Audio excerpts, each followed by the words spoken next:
Hello student welcome. बघा, आज आपण पाहणार आहे इथरचा नेक्स्ट पॉइंट. बट त्याच्या अगोदर आपण प्रिव्हियस लेक्चर मध्ये काय काय स्टडी केलं हे थोडंसं पाहून घेऊ.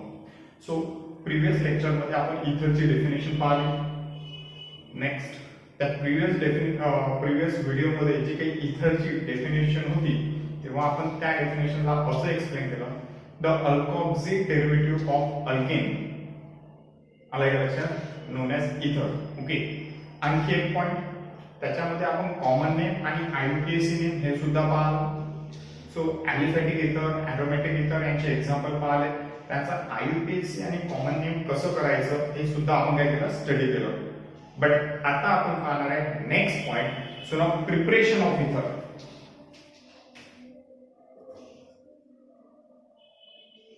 Preparation of ether.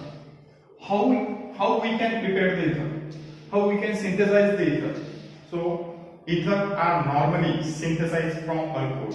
अल्कोहोल पासून इथर काय करतो आपण नॉर्मली सिंथेसाइज करतो. सो आता इथर जेव्हा आपण सिंथेसाइज करणार आहे सो याच्यामध्ये सर्वात फर्स्ट पॉइंट येतो dehydration. By dehydration process we can synthesize. डिहायड्रेशनच्या प्रोसेसनी आपण काय करू शकतो, इथर सिंथेसाइज करू शकतो. मग आता इथर जर आपल्याला डिहायड्रेशनच्या प्रोसेसने सिंथेसाइज करायचं आहे तेव्हा तुम्हाला डिहायड्रेटिंग एजंट यूज करायचे आहे. So we can use the dehydrating agent like that. आपण तिथं डिहायड्रेटिंग एजंट यूज करू शकतो. Dehydrating agent.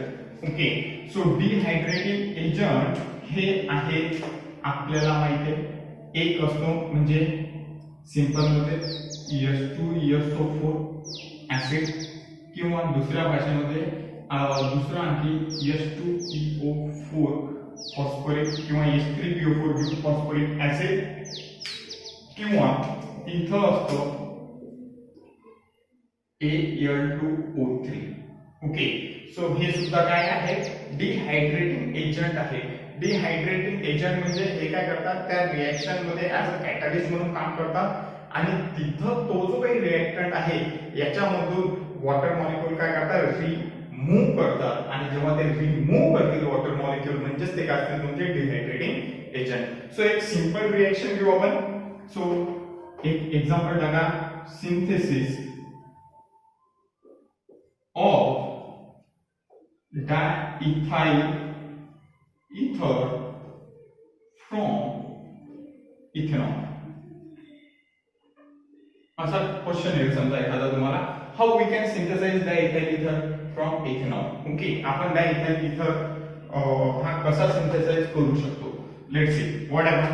So take two molecules of CH3 CH2 single bond OH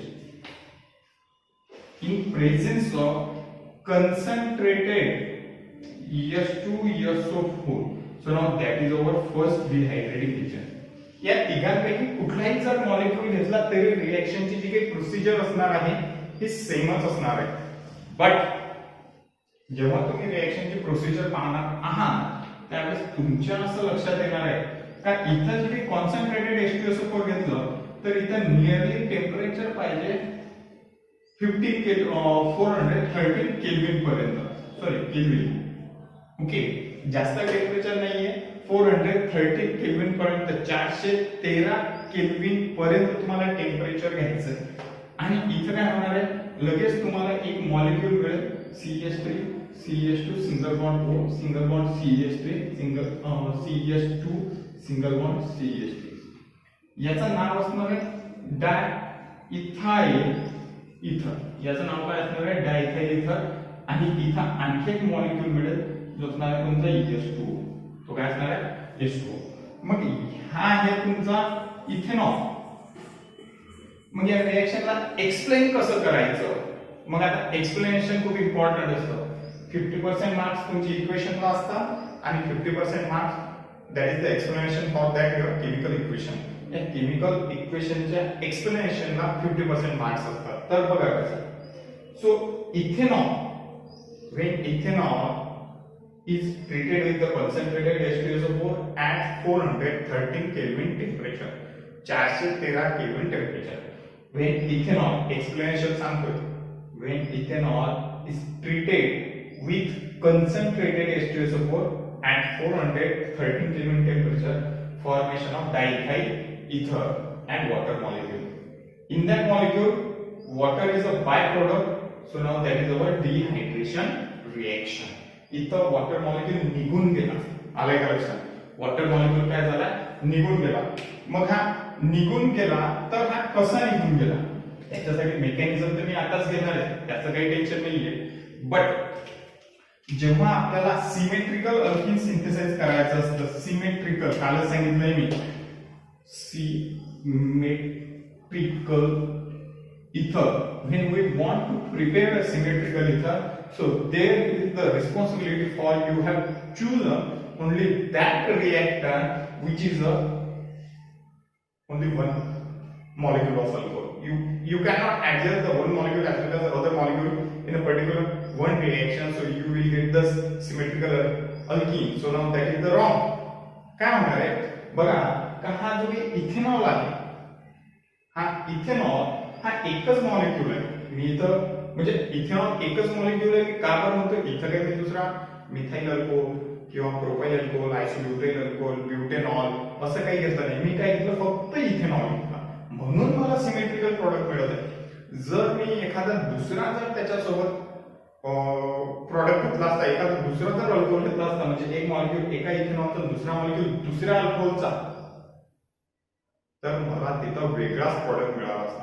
So if you want to prepare a symmetrical ether, so only remember that you have taken that only one molecule of any alcohol.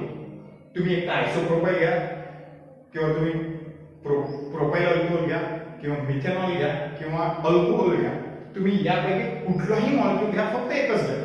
Alcohol घ्याल तरच तुम्हाला symmetrical मिळेल. जर मी इथं म्हटलं की नाही, मी एक मॉलिक्यूल इथेनॉलचा, दुसरा मॉलिक्यूल मिथाइल अल्कोहोलचा घेतो, तर मला सिमेट्रिकल अल्कोहोल इथर मिळत नाही. Okay, so now that is our first reaction. So again another point, how we can synthesize another anisole. Okay, that is most important. Preparation of anisole most important है ये. आइन की तरह preparation of anisole. Preparation of anisole from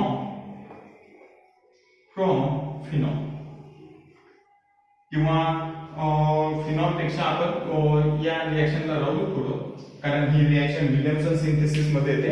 he reaction थोडी मागे ठेवा, आजच घेणार आहे ही रिएक्शन, पण टेन्शन घेऊ नका. So next point, how we can prepare that is a dipropyl ether preparation.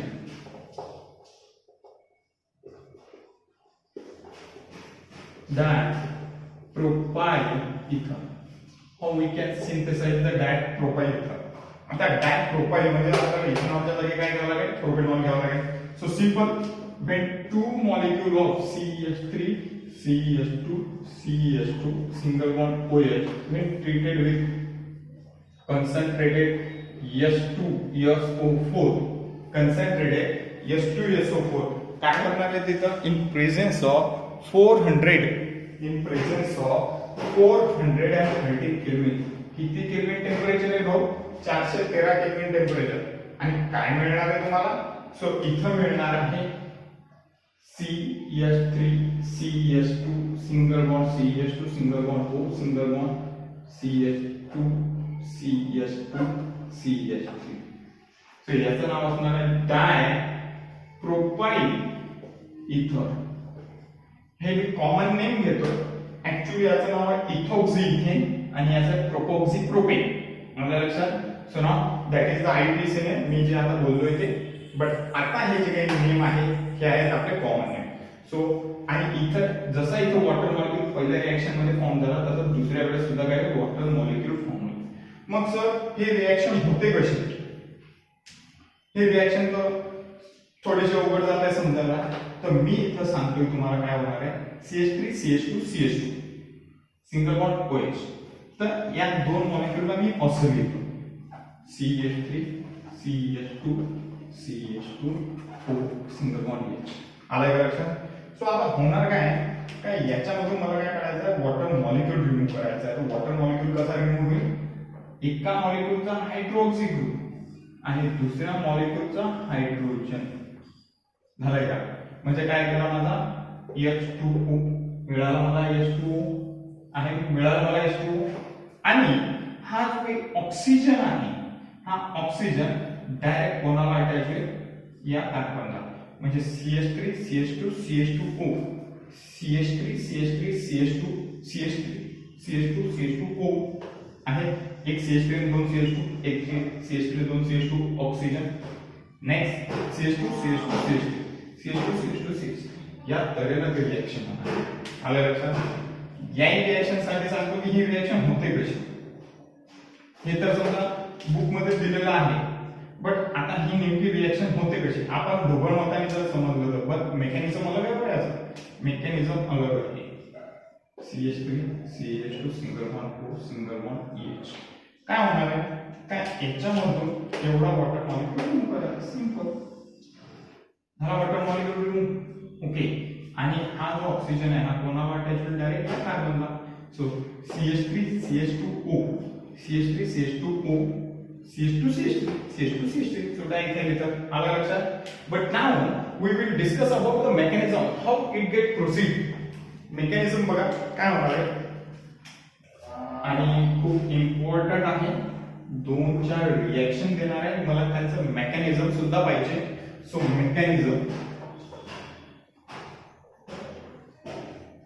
mechanism how the preparation of ether occur, right? Its mechanism, preparation of ether with its mechanism. So जेव्हा preparation of ether होणार आहे त्यावेळेस तिथं mechanism कुठलं राहणार आहे, तर ते मेकॅनिझम घेऊ आपण. बट त्याच्या अगोदर एक सांगतो का जर तुम्ही 413 केल्विन टेम्परेचर घेतलं तरच तुमचा कुठला प्रॉडक्ट होईल फॉर्म इथर. आणि जर तुम्ही म्हटलं की मी 443 केल्विन टेम्परेचर घेतो म्हणजे 413 केल्विनच्या अबोव, तर इथर फॉर्म होणार नाही. तिथं काय फॉर्म होणार आहे? अल्कीन. आलं लक्षात? पुन्हा एकदा सांगतो, लक्ष द्या. का 413 Kelvin temperature, at 413 Kelvin temperature, what you get? You get the ether as a product. But if you want to increase the temperature nearly above than 440 Kelvin, so you will be get the alkene. Okay? होणारे dehydration reaction आहे, दोन्ही dehydration आहे. बघा हे थोडंसं मेकॅनिझमच्या अगोदर समजून सांगतो मी तुम्हाला 2 मिनिटांमध्ये, कारण हे जर समजलं नाही तर पुढे समजणारच नाही. ओके. ही एक रिएक्शन तर आहे आपली. बघा ही एक रिएक्शन तर आहे, कुठली वाली? ही वाली पहिली. बट सेकंड वेळेस काय होणार आहे का हा जो काही इथेनॉल आहे हा 413 केल्विन टेम्परेचरला तुम्हाला काय देतो? इथर, डायइथाइल इथर. But if you want to increase the temperature, what happen? So CH3 CH2 single bond OH. आलं का लक्षात? आणि तुम्ही घेतलं का concentrated H2SO4 at 443 Kelvin. So काय होणार आहे काय या कार्बनचा हायड्रोजन या CH3 ला मी असं लिहितो CH2 सिंगल बॉन्ड H आणि हा हायड्रोक्सी ग्रुप. हे दोघे काय होतं? पळून जातात आणि लगेच पळून गेल्यानंतर ते काय करतात? एक सुखाचा संसार फॉर्म करतात. का इथून काय होतं? एक वॉटर मॉलिक्यूल बनतो H2O आणि नंतर हा कार्बन आणि हा कार्बन हे दोघे काय करतात? डबल बॉन्ड फॉर्म करतात. CH2 double bond CH2 that is non as alkyne, ज्याचं नाव आहे इथीन. त्याचं नाव काय? इथीन. याचं नाव काय? इथीन. म्हणजे इथेनॉल आणि जर आहे रिएक्टंट एक सर्व आहे, फक्त टेम्परेचरचा फरक आहे. 443 केल्विनला 443 केल्विनला अल्कीन आणि 413 केल्विनला काय असणार आहे इथर. म्हणजे कमी टेम्परेचर 413 केल्विन टेम्परेचर इथर आणि 443 केल्विन टेम्परेचर अल्किन. आलं लक्षात? या तऱ्हेने रिएक्शन होणार आहे.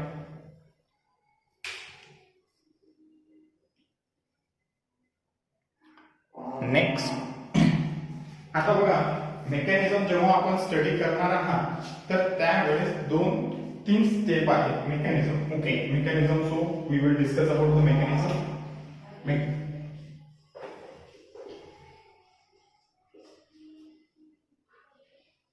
Mechanism of ether formation. How we can form a ether? Okay, so how in that particular reaction ether can takes place. Okay, formation of ether and their mechanism.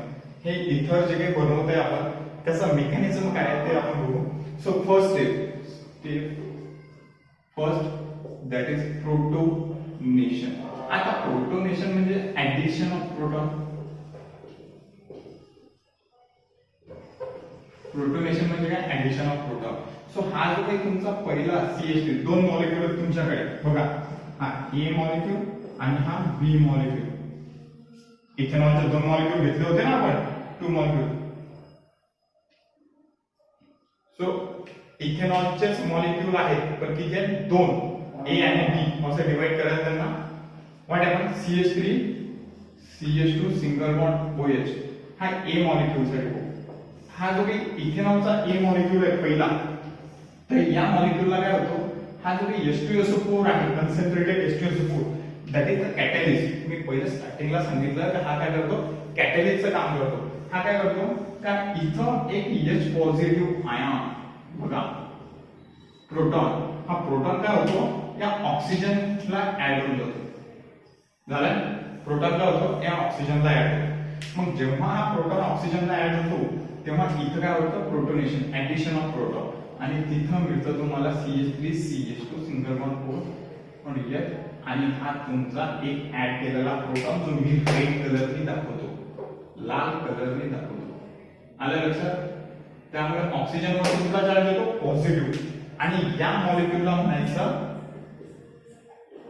Protonated alcohol.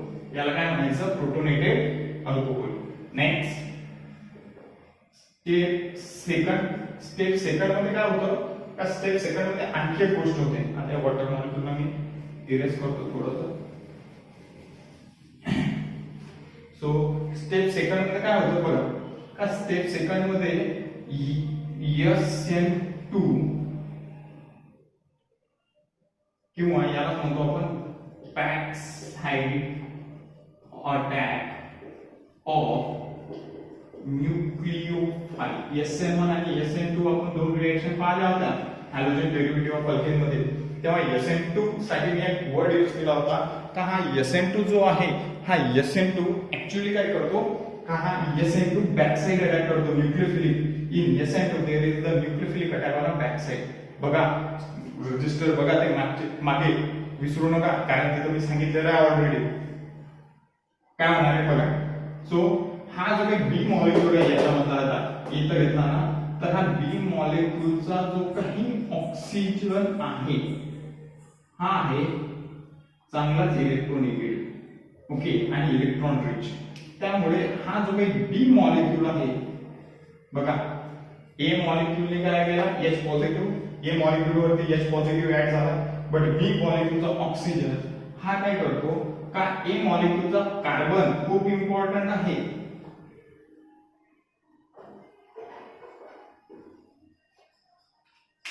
खूप सांगतोय, खूप easily समजणार आहे, फक्त ध्यानात ठेवा. हा आता ऑलरेडी पॉझिटिव्ह आहे. सो B मॉलिक्यूलचा ऑक्सिजन हा कोणावरती अटॅक करतो? A मॉलिक्यूलच्या CH2 ग्रुपवर, अल्फा कार्बन वरती. So that is electron rich. Oxygen is electron rich because oxygen having a 2 lone paired of electron. Oxygen कडे 2 lone paired इलेक्ट्रॉन आहेत, त्यामुळे electron rich आहे. म्हणजे तो काय आहे? न्यूक्लियोफाइल. आणि हा न्यूक्लियोफाइल काय असतो? निगेटिव्ह असतो. तर हा कोणावरती अटॅक करतो? हा करतो अल्फा कार्बनवरती. त्यामुळे तुम्हाला काय मिळतं तिथं बघा, इथे काढतो. सो त्यावेळेस तुम्हाला मिळतं का हा ऑक्सिजन जर या CH2 ला अटॅच झाला तर काय मिळणार आहे, CH3 CH2 single bond oxygen, आणि नंतर बघा हा CH2 आणि CH2 आणि CH3. त्याच वेळेस काय होतं, जेव्हा हा ऑक्सिजन या alpha carbon, that is your alpha carbon, functional ग्रुपच्या जवळचा अल्फा कार्बन, त्याच्या समोरचा beta carbon. So oxygen attack on alpha carbon. What happened?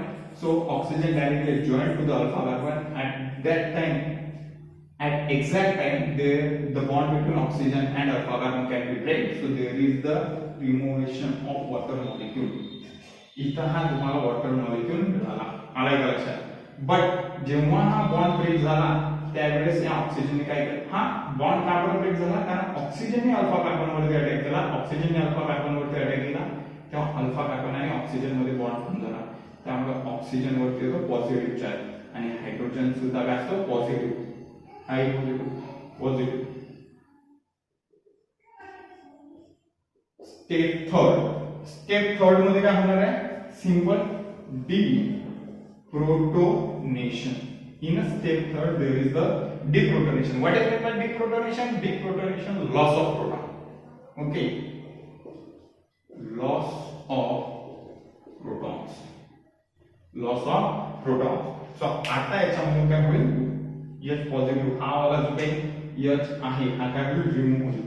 मग कसा होईल तो, CH3 CH2 single bond O single bond CH2 single bond CH3, आणि हा जो काही H पॉझिटिव्ह आहे माऊली हा काय होईल, रिमूव्ह होईल. त्यामुळे तुम्हाला मिळणार आहे, याला मी डायरेक्ट लिहितो, कसं लिहितो बघा, कसं लिहितो तर C2H5 single bond O single bond C2H5 plus CH positive, आणि हा जो काही मॉलिक्यूल आहे तुमचा एवढा, याचं नाव आहे इथर, द इथाइल इथर.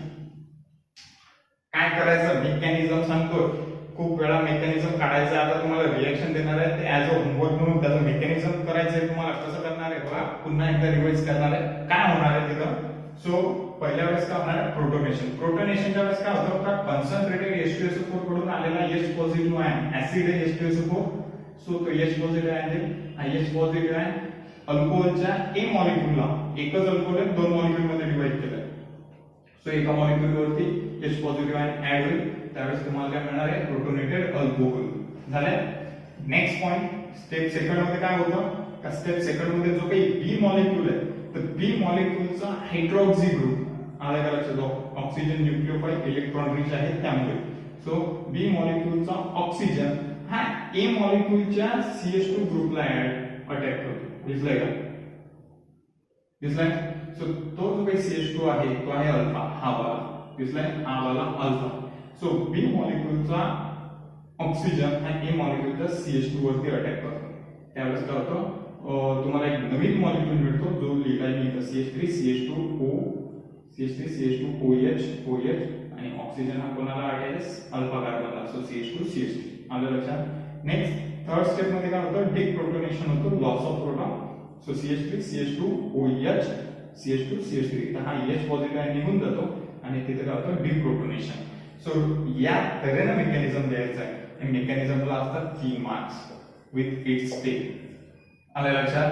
So now that is our protonation, SN2 backside attack and deprotonation, that is mechanism. आलं लक्षात. आता तुम्हाला मेकॅनिझम करायचं आहे या रिएक्शन साठी कुठल्या, so C3H7 single bond OH 2 molecule in presence of concentrated H2SO4 413 Kelvin temperature. What we get? We get C3H7 single bond O, C3H7 dipropyl ether. आलं लक्षात. या रिएक्शन साठी तुम्हाला मेकॅनिझम करायचं. या रिएक्शनचं तर मेकॅनिझम पाहिलं ना आपण, कुठल्या या ही आणि ही सेमच रिएक्शन आहे, फक्त तिथं अल्कोहोल चेंज झालेला आहे. इथे इथेनॉल होता, इथं प्रोपेनॉल आहे. आलं लक्षात. या तऱ्हेनं बाकीचं बघू आपण नेक्स्ट लेक्चरला. That is your homework.